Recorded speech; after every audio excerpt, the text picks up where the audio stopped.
Friends మమ్మీకి help చేస్తున్నాను. ఏం చేస్తున్నావు? చేతి పని చేస్తున్నావా?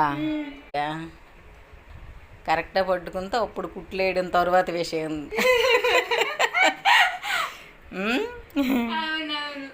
ఫస్ట్ సూది కరెక్ట్గా పట్టుకోవడం వస్తే మిగతా పనులన్నీ వచ్చినట్టే. ఇంకా దారం ఎవరు ఎక్కించారు మరి? నువ్వే ఎక్కించుకున్నావా? అయి సగం పని అయినట్టు. ఇంకా సూది పట్టుకుంటే ఇంక బ్లౌజ్ కుట్టేసినట్టే. ఇంకా దారం ఎక్కించడం కూడా అయిపోయింది కానీ బ్లౌజ్ కుట్టడమే అవ్వలేదు. నేను అలాగ అనుకుంటాను, మా శ్రీలేఖ మొత్తం పని వచ్చేసింది, బ్లౌజ్ కుట్టడం కూడా వచ్చిందని నేను ఊహించుకుంటాను. అవునా?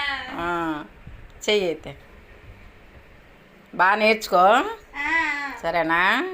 సరే సరే. Okay, bye friends. శ్రీలేఖని సపోర్ట్ చేయండి ఫ్రెండ్స్.